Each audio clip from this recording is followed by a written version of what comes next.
No recording. Okay. Emily, did I give you meeting is live now? Hi, everyone. Thank you for coming to our show tonight. Zita's Healthy Beginnings, World of Women podcast.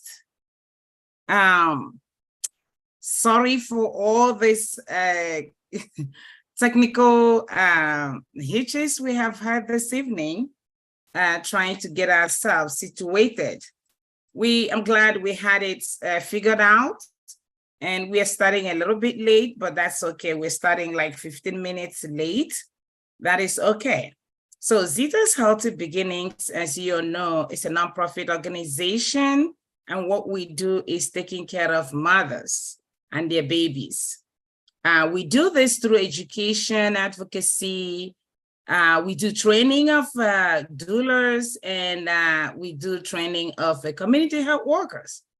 I just came back last week, actually, from my trip, 1 month trip with my team in Nigeria and the Republic of Benin. Our mission trip took us in a different direction right now, this time, just trying to see who we can collaborate with in our endeavors and in our effort to provide and empower women with the right skills, with the right knowledge. That way they can support themselves and support their families. As I have always said, building a woman is like building a nation.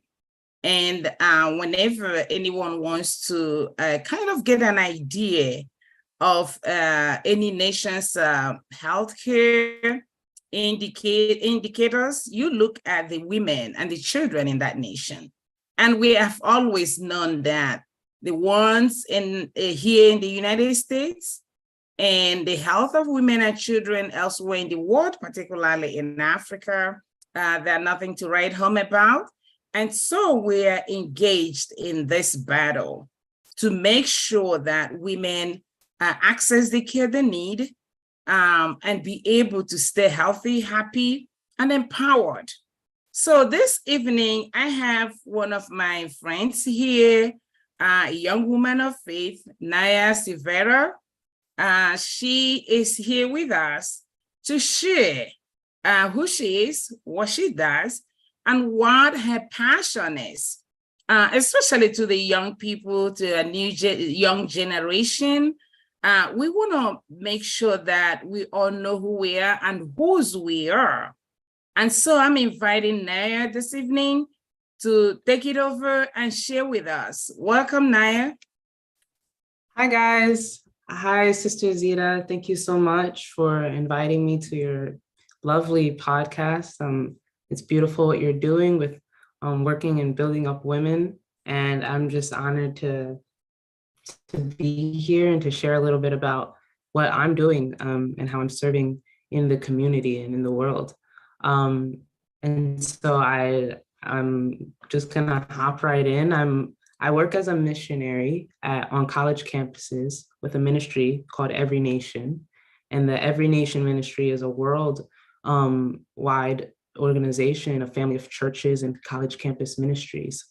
And so here at Every Nation, we believe in reaching college students or next leaders in society with the gospel and who Jesus is, and what the Bible teaches about God, and just teaching people how to follow God and how to be leaders wherever they're called to be leaders in the world. And so at Every Nation, we reach college students by, one, creating churches and planning churches and establishing churches all over the world. We have 466 churches around the world right now. And we also reach the college campus. We're on over 1,000 different universities all over the world. And we're in 80 different countries. And we also go to the nations. So we have many missionaries that spend full time going to different countries, planning churches and evangelizing the college students and teaching students how to follow God and how to impact other people. And so my role is a college campus missionary at Temple University in Philadelphia. And so what I do is I meet with college students and I talk to them and I disciple and work one-on-one with our students. And the point of what we're doing is to make disciples of Jesus Christ and teach people what it means to truly know who's, as Zita said, whose they are, and who created them, and what it means to be a leader in society. And just a little background on me, I grew up in church, in a small family church in New Jersey. And I was raised Christian, but I didn't really know what it meant to follow God and to really know God, other than just on a Sunday in church. And so that kind of all changed for me when I got to college, and God gave me a community of people that would help walk with me and pray with me and disciple me, and just encourage me on what it meant to be a Christian and to engage with other people. And so we do things like outreach, going on the campus, inviting people to our group. We have worship nights, and we have things like Bible studies, and we're actually having an upcoming fall retreat where we take our students.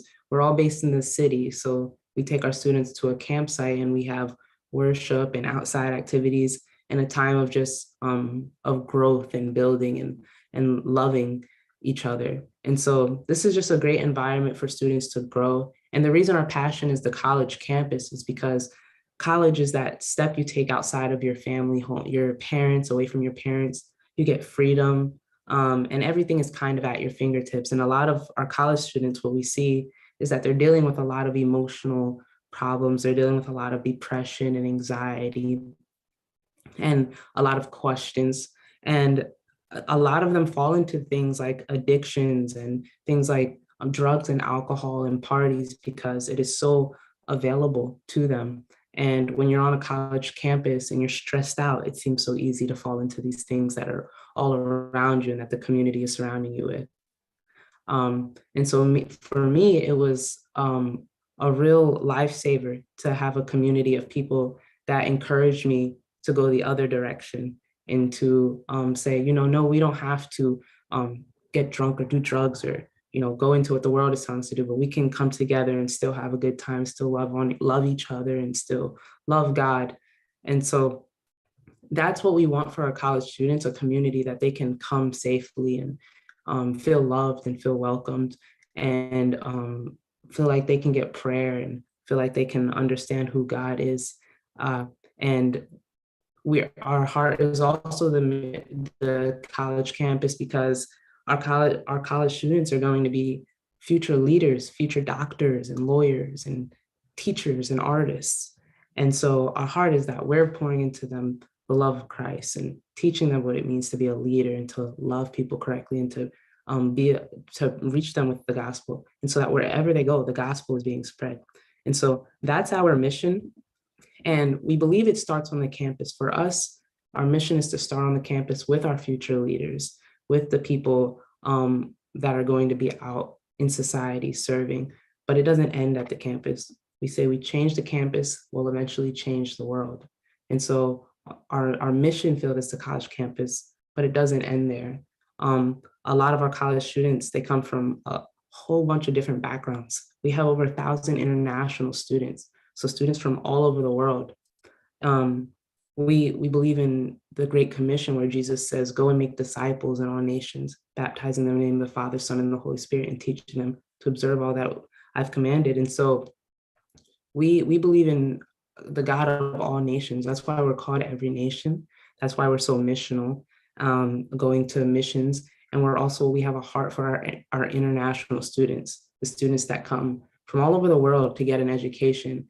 And a lot of our international students don't have community and they're very lonely. And the thing about being lonely in college is it can get very dangerous because when you get lonely, you don't have people around you that's surrounding you with love and prayer.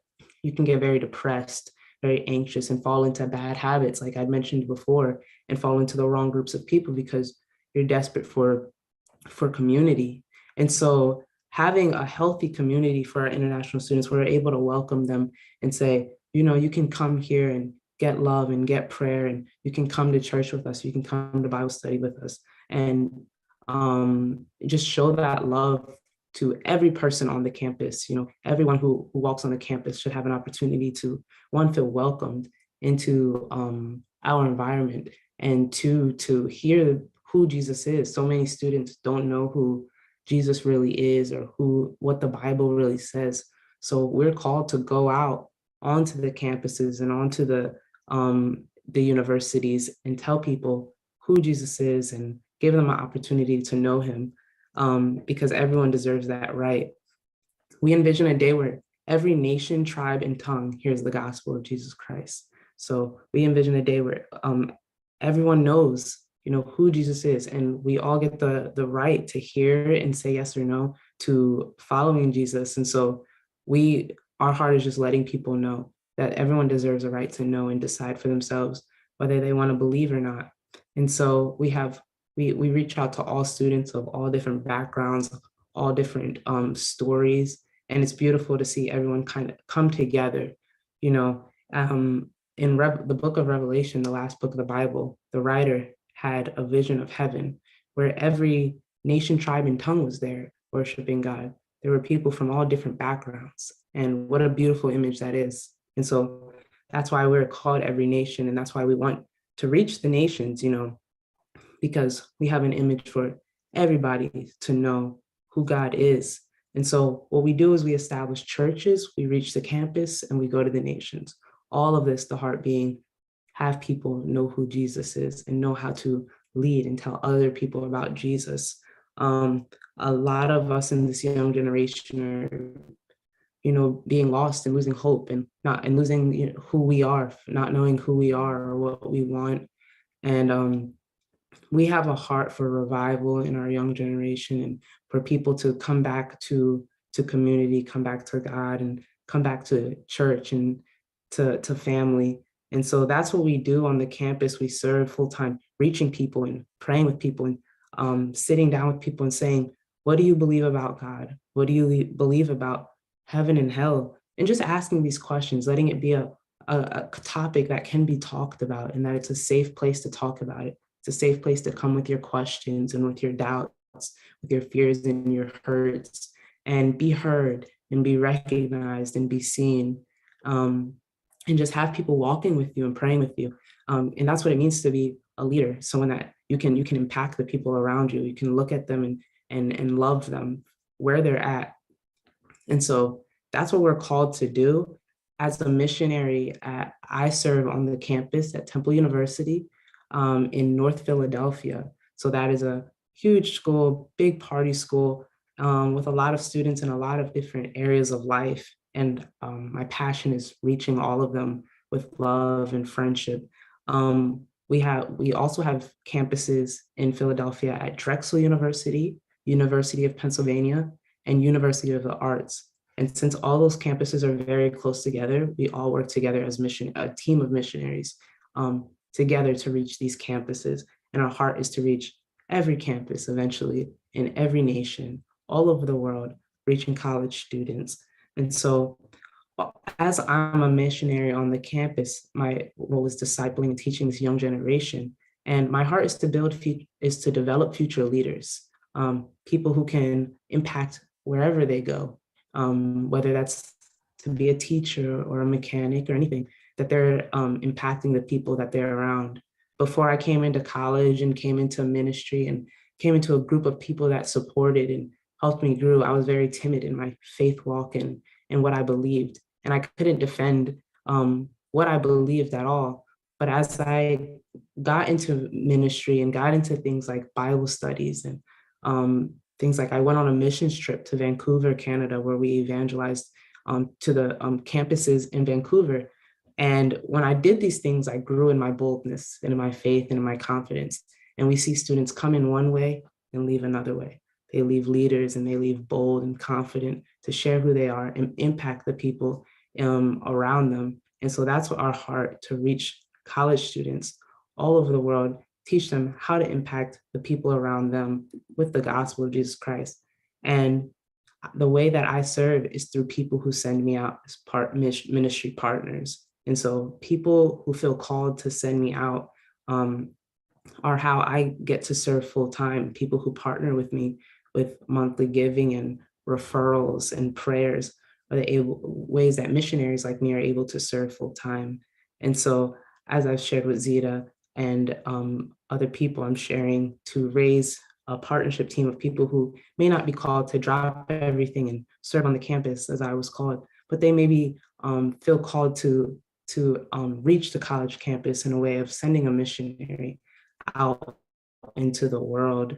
And so it's been a blessing to share with people and to have their support. The Bible says, how will they hear without a preacher, and how will they preach unless they are sent? So some people are called to send, but some people are called to go. And that way we're all linking arms. No one is called to do anything on their own. And so as I'm called to go and reach the college campus and talk and grow that next generation of leaders, I'm also called to invite other people and say, will you send me as I go? Will you partner with me in this and back me in this? There was a famous missionary named William Carey who went on a mission trip to India, and he said to one of his partners, I'll go down in the pit if you hold the rope. And that is what it means to partner with a missionary, holding that rope as we go. We're called to go down in the pit, save, point the people back to God. There's a story in the Bible of a shepherd. He leaves his 99 sheep to go after the one lost sheep. And that's what we're called to do. Go after the one that strays and point them back. And so as we're called to do that, we're also called to invite other people to be a part of it and say, will you reach the campus with me? And so that is the calling on all of our lives who know Jesus, to tell other people about God and to be a place of open arms and of love and of freedom. And so that's what we're doing on the campus with the students. It's such a blessing and it's a great thing to be a part of. And at my young age, I've been called by God to do this, and it's been a blessing to do. And we're expecting so much out of our students. We see students continuously come and become leaders and want to serve and fall in love with God. And so that's our hope for the community and for the campus, for students to grow and to know God. We have things upcoming like our fall retreat, like I said, where we take our students camping and we have prayer and worship and games. And this way we're able to build good community. Some of my closest and greatest friends, all of my closest and greatest friends come from this community because in college, usually the friendships you make are very surface level. They're friends that want to party with you, friends that want to talk about assignments, but no one's asking about your soul. No one's asking the deep questions. So when you get into a community like this, you can't help but make strong lifetime bonds, and it's life-changing. And it has been for me. All of everything that's been important to me has come from being surrounded by good people who pointed my eyes back to God. And so that's what we do. And that's what we are asking for people to link arms with us, grab our hand and support us in this, and reaching the next generation, these students that are going to raise up and be the leaders of this world. And so that, I'm not really sure how long I've been talking, but that's a bit of. Yeah, great. Thank you so much. This is awesome. I'm so excited to really meet someone like you who is filled with the Holy Spirit and filled with the zeal and the excitement of knowing who Jesus Christ is, and not only knowing it for yourself, but you are also invited and you have responded to the call to become a missionary, meaning you're going to also carry that good news to other people through your ministry in the campus. And I was actually wondering, because people can be missionaries in so many other settings. Why did you choose to be a missionary in the campus? Is there something that is so significant about that? And if there, please, can you share with us? Yeah, great question. I think my heart for the campus came from that's how I was reached. And that's how God really met me and grew me so much.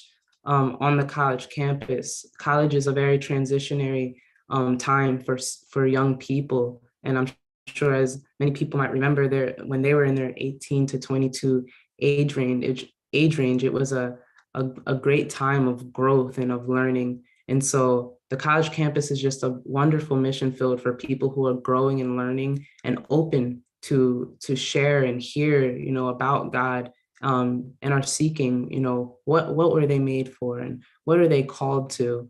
And so these students are open to hearing about God, and that's why it's an important mission field. The Bible says the harvest is plentiful, but the laborers are few.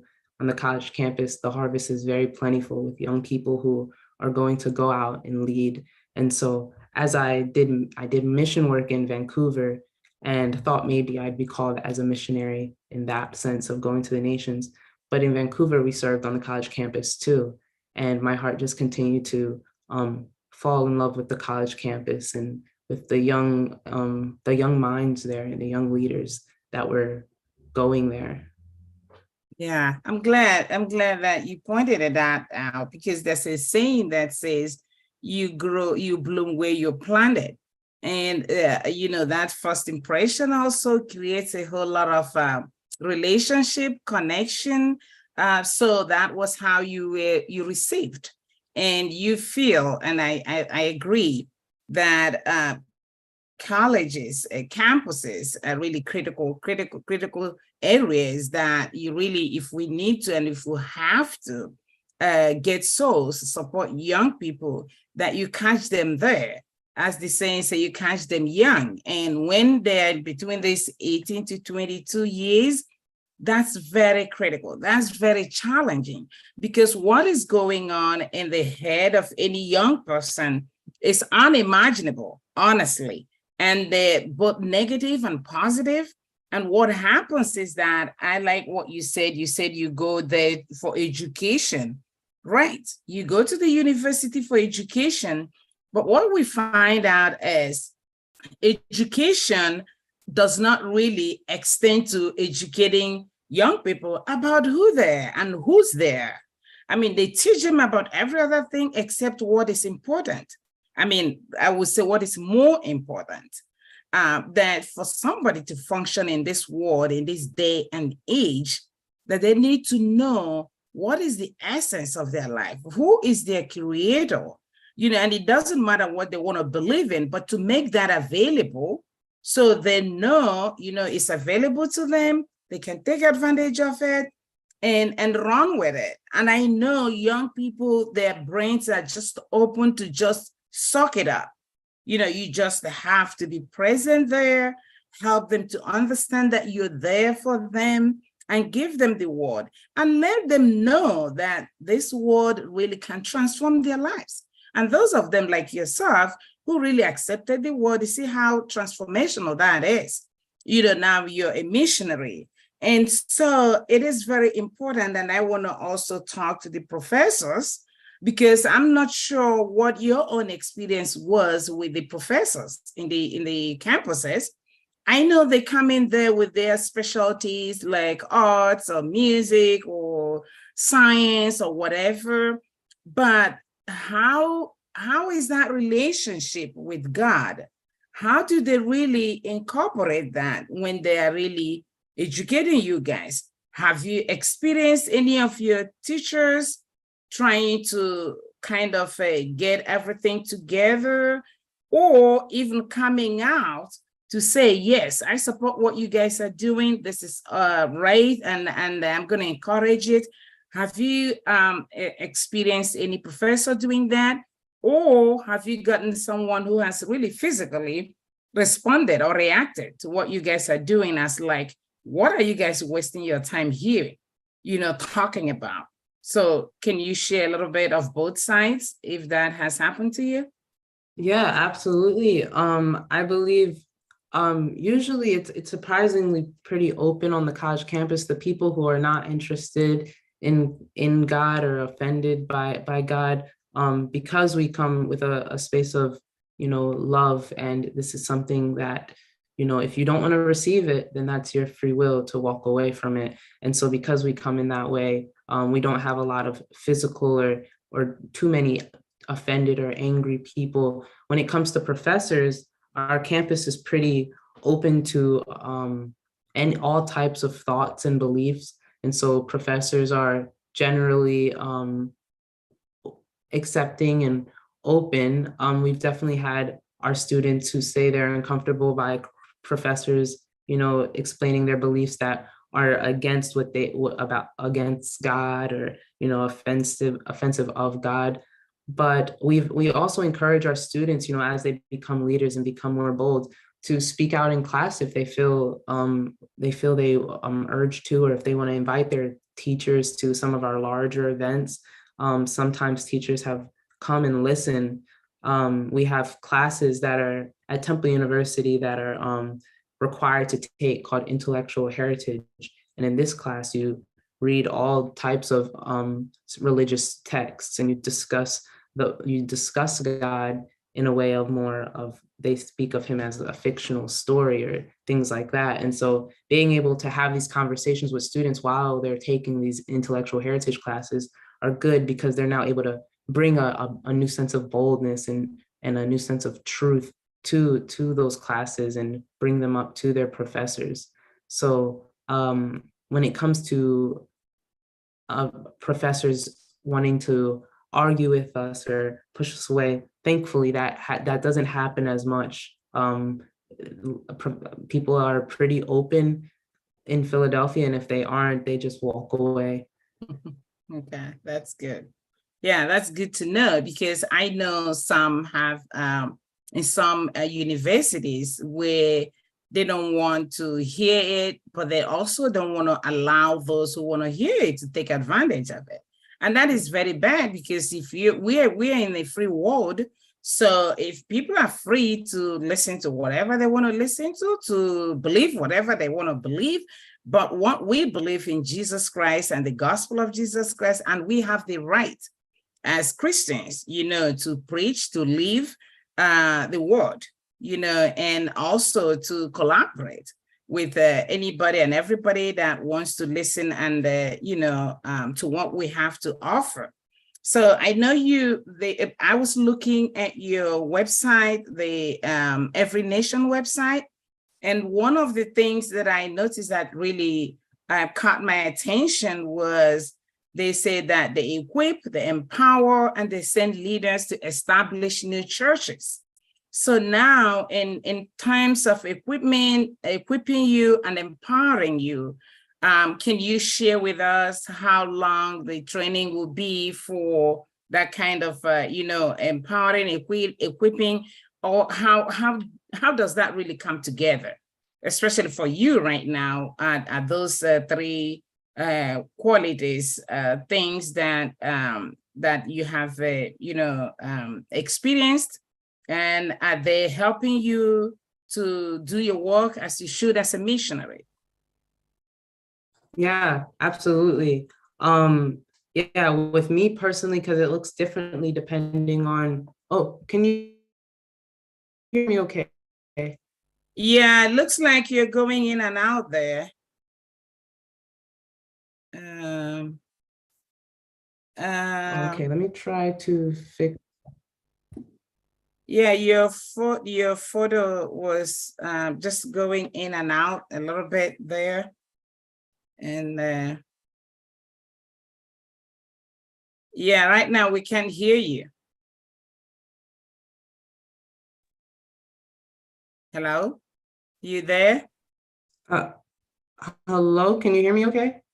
Yes, I can hear you now. We're good. Yeah. Oh, okay. Sorry about that. My Wi-Fi was unstable, so I switched over to my hotspot. Okay. Okay. Sorry, can you repeat your question again?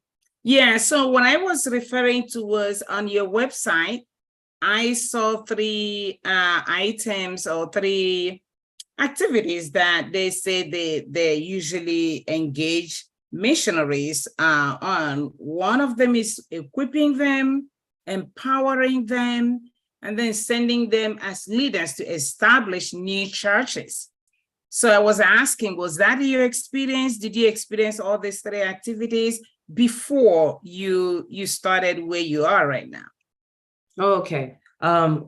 Well, yes, definitely equipping and empowering. I think that looks different depending on what calling you have on your life. And with the establishing churches, that certainly not what I'm doing right now. But some people are equipped and empowered to go and be pastors and plant their own churches in different nations. And we certainly have that. We have 119 active church plants around the world with where we have pastors going out to plant churches.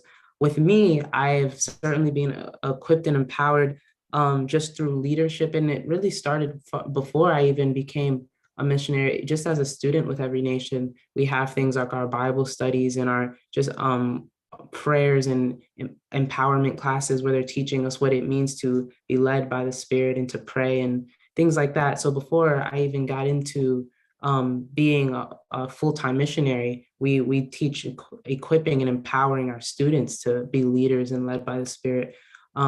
As a missionary, I have training. Our office with Every Nation is in Nashville, Tennessee.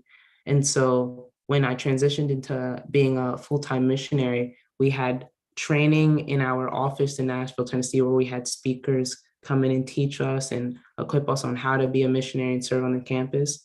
And once I'm in a period where I'm raising my partnership team, so people that are going to support me. And so I raise that until January. That's my deadline to raise people who send me out. And once that is raised in February, I go to what is called the School of Campus Ministry. And so anybody who is going to be a campus leader, a campus minister, or serve in the countries as a campus missionary, has to go to this school. And it's a 2-month school from February to April in Nashville, Tennessee, where we are in a full 2-month course of learning what it truly means to be a leader and be a missionary. And we're prayed over and walked with so many leaders who have done mission work before us and done ministry before us and will teach us and walk with us in that. And so that'll be a 2-month training, a 2-month school. And once you graduate that, you're fully commissioned as a missionary to go and preach the gospel. Wow, that's awesome. So you look forward to doing that, right? Yes, That's absolutely. great. That's great. I'm glad to hear that. It was interesting that, I came back from missionary trip and here you were the first person that got, in contact with me wanting to talk about this. So, this is not a coincidence. I see this as divinely designed, because sometimes God just put people on our ways for several reasons, being a missionary for me is very exciting. For those of us who are open to it, who have experienced it, one can testify that it is worth it. It's not an easy thing to take on, but I believe that God does not call us to do something that He would not give us the grace to do. So I always feel the grace of God, God's guidance, putting people along the way, to provide support, to provide grace, to also be there physically for accompanying you, holding your hands and letting you know that, yes, you're on the right path, even though sometimes you get tired, you get discouraged. But when you feel the presence of God through these people, you're like, okay, yeah, I think this is doable and I can do it. So, so I'm so happy for you, and I have a lot of hope for you and excitement that as a young person, you have committed to this, and the God who has called you is going to bring this to fulfillment. And I know that the things that you are looking at in order to move forward to the next steps, and for our audience, here is the monthly commitment to donating in any way they can. And please, I would like you to share your email address on the chart so people can get hold of you when they need to, and then to pray for you and some referrals. getting people to know who you are, making connections, referrals that will really bring you to accomplish your dreams. Yeah, so here is Naya's email address. So our audience, please take note and reach out to her and support her vision, because this is what we need in the world today. There has to be someone who will say, here I am, Lord, send me. And unless we see people like that, the word of God and the ministry of God will not really move forward as we would have preferred it to move. So, and knowing that every nation is global, it's really, for me, it's heartwarming, because what is going on is that these young people are ready. They're saying, we are ready. We get it. We know who God is. We know who Jesus Christ is. We identify with them. And now we're ready to tell the world what, who we believe, who we are, and whose we are.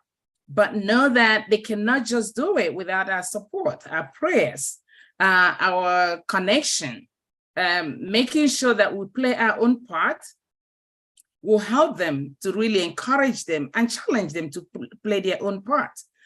It is both ways we do this in collaboration. World of Women podcast is where women thrive.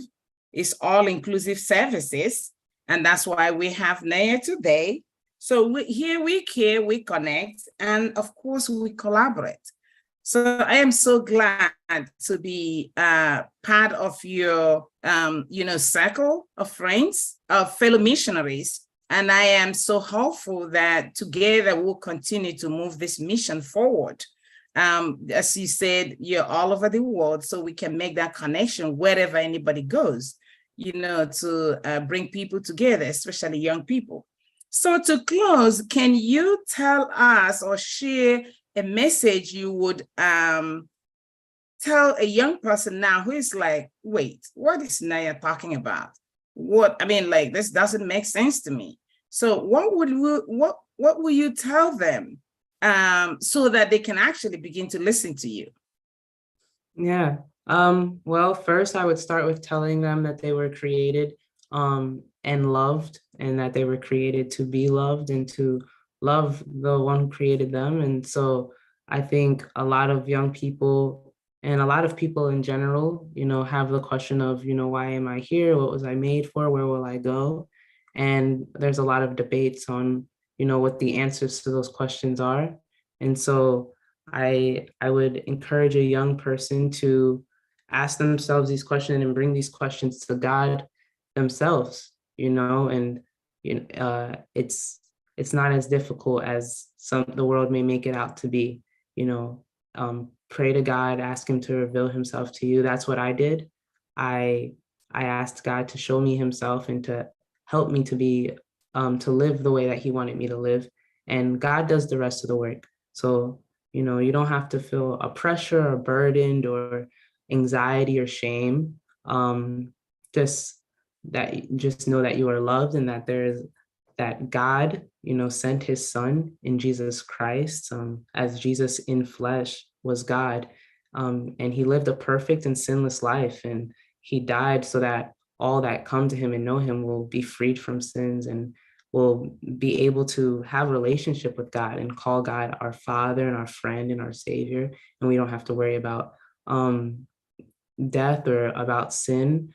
And so that's welcome to anybody, and it's a free gift to anyone who is willing to receive it. And that's what we're so passionate about, teaching students that, Jesus is God, and he's there waiting for you and open arms for you. And yeah, I'd say have hope, give God a try, and he's there waiting for you. You're loved and you're made for a purpose. Yeah. Thank you so much. That's powerful. Yes, I agree. We're made for purpose, and it's very important for each one of us to find out, why am I here? What is the purpose of my existence? I know we started 15 minutes late.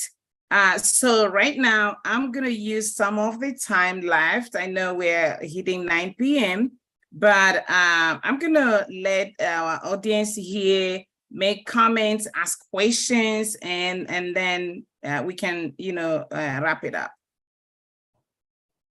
I think it's great what you're doing. Thank you.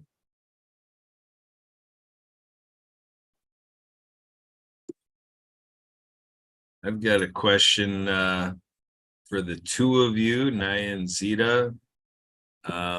It's kind of a random thing off topic to what you talked about today, but question is have you heard of a death midwife? You ever heard of that? A death midwife? Yeah, have you ever heard of that? No, what I'm familiar with is a doula, like a doula that accompanies women or families when they have, when their babies, when they have stillbirth, or, when the baby passes away and stuff like that. And then I know hospice nurses. Other than that, I've never heard about a death midwife. So Yes. What is that? It doesn't even make sense. Oh yeah, that's because of the end of life you're thinking of, but to your point, yeah, I mean, in terms of, what you just described, but the person we met who is a death midwife, she's all about funeral reform. And Okay. so this is a concept that, she's there for people, who are at the end of life, that type of thing. So it's kind of like, when she told me this, I'm like thinking of being born into eternal life, type of deal. Wow. So that was interesting, but, just kind of hearing the conversation and hearing the, the aspect of calling and purpose. I just got done with a 4.5-hour conversation, a 4.5-hour conversation Wow. with the gentleman that we met starting at 4 Eastern today, and just said goodbye to him before coming into here. But his purpose, his calling is just immense, and he just feels that he's being called by our Creator to do what he's doing, and it's in the realm of mental health and anxiety, and with therapists and so forth. So it's just interesting to experience the journeys of various people, and to kind of come into this communal sense. And I'm kind of catching up to, I missed Naya, what you were sharing throughout the show, but I'm on your website seeing about Find a Church, prayer and fasting resources, story events. So yeah, it seems very fascinating for me to catch up and catch the replay of this show. But I guess, Naya, I guess one thing I'll throw to you that's probably a little bit of a curveball for you again too. But I'm bringing up about, some of the conversations I come into is about like suicide ideation and stuff like that, which gets us a little bit away from, Zita's conversation, unless you have an expectant mother who for some reason is in suicide ideation. But, so mental health, is such a huge issue. And so I'm just kind of saying it's a little bit off what every nation is typically trying to serve, but in this world where that is an issue, mental health and these battles of, what's going on in people's souls, so to speak, and the challenges of the mind, does anything jump out at you where, like, through what you experience or through what you're aware of going on across what every nation is doing? Is there like some secondary benefit, in this area? Oh, yeah, absolutely. Great question. I think mental health is definitely so important to be discussed, and something that is definitely needed, especially on the college campus. I don't know if I mentioned this. I don't think I did, but when I went to college, I went to Temple University, I studied psychology. So my goal was to be a counselor, a therapist, before I got into ministry. And so I had a great passion for mental health and reaching and helping people who are struggling mentally and emotionally as well. And there's definitely an overlap when it comes to therapy and what I've learned in psychology and now what I'm doing in ministry, because a lot of our students are struggling with things like depression, anxiety. Actually, this last semester, the last year, a student athlete from Drexel University unfortunately took his own life, and that affected a lot of the athletes in the area. And so we're dealing with a lot of students who are, struggling privately and don't have people who they can turn to. Like I had mentioned earlier in the show, I'm not sure if you were here for it, Kurt, but I was saying that a lot of the relationships in college are very very low level friendships, very surface level friendships. And so people are, they have friends who they can party with and who they can talk about their classes with and joke with, but they're not having their deep conversations. They're not having people that they can turn to when it comes to mental health and when it comes to depression and loneliness and things like that. And so this all circles back to, why we're on the campus, to point people back to God who is a living hope and who, helps people to see why they're here and, what the purpose of all this is. And mental health is so real, and, people struggle, and that is something that is definitely real and needs to be addressed. And what I find is it really helps the people when they have people to walk with them in it and meet them in their struggles and love them through it, and just be able to pray with them and help them. We might not have all the answers, but we're able to be somewhere that they can go to where they're not alone. So I not sure if that answers your question fully, but I definitely relate to, and I commend your friend who has a passion for reaching the people before they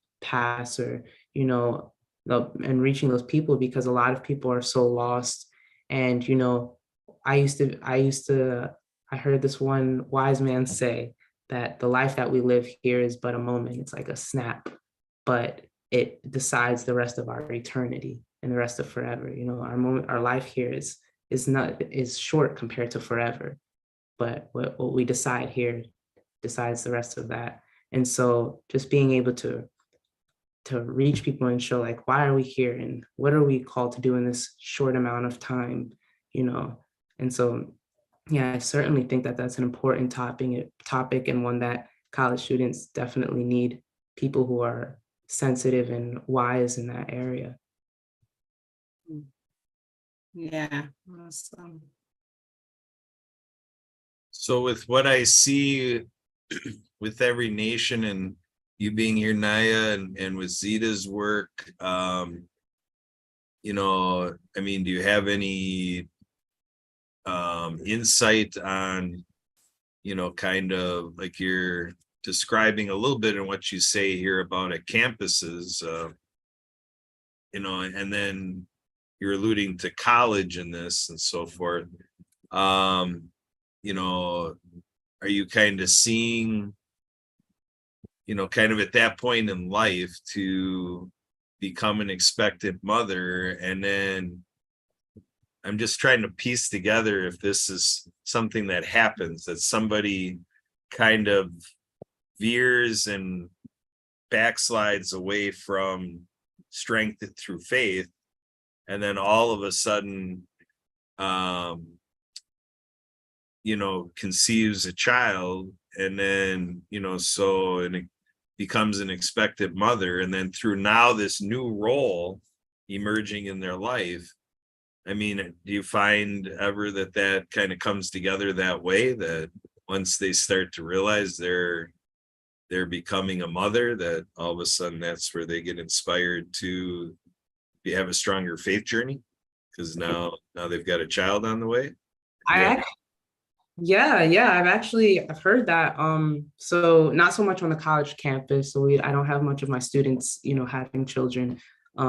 But definitely with the people that I meet with, because right now, like I said, I'm meeting with people to raise my partnership team. So I'm meeting with people who have known God and people who are much older than me and have a lot more life and experience than me. And I've spoken to some mothers, and a lot of them, when I speak to them and I ask them, when did you start? Because one of the questions I really like to ask when I'm meeting with people individually, especially if I know that they believe in God, is when did you start believing in God for yourself? And a lot of times, a lot of mothers say it's when I had my child and I realized that there's now this life that I'm impacting and that I'm responsible for. Actually, I can say that my mom's testimony was similar to that. She had my brother and she had me, and she realized, okay, now I have these two young children who I'm responsible for leading and guiding. And, we learn so much from a mother, and, children are little sponges. And so it can feel like definitely a whole nother ministry and a whole nother work that needs to be done as a mother to impart to these children. And so I was blessed by having a mother that started to take God seriously and keep me in church. And even though I didn't realize what it was doing for me at that age, it definitely came back later in my life, and I appreciated it so much. And I know I've spoken with Sister Zita and the impacts that her mother has had on her. And so I think a mother, when you have a kid, I feel like a mother starts to realize the sense of, purpose and power that you have over this child that you're imparting to. And so, and it definitely makes a difference when a mother really truly knows God, or when you have a mother that prays with you, or teaches you about God. It really breeds a growth in you that is just wonderful. And so, yeah, I think it definitely strengthens the faith. I think anything that brings you into a place where you're like, I don't know how to do this, and I'm a little lost, and, I can't do this on my own power, is going to help you to turn to God. Excellent. Wow. Good insight. That fell into place better than I thought. That's the wow. The World of Women podcast makes it happen right here. This is great. This is what it's all about. Absolutely. Yeah. Thank you, Naya. That you really answered very well. And the other thing I just wanted to add is that when we talk about mental health, it's very scary. A lot of young women these days have mental health issues even before they start thinking about having babies. And what happens is when mental health is not really taken care of prior to pregnancy, it can really escalate to a whole lot. And then the ripple effect on the baby and the mother and even the family is unimaginable. So at campus, I feel between these ages of 18 to 22 is the best time for any man, young man or woman to begin to know the purpose of their life. And we know that even some of them that start having those symptoms like depression, you're full of anxiety, and some of that could be because of the new environment. You're getting exposed to new education.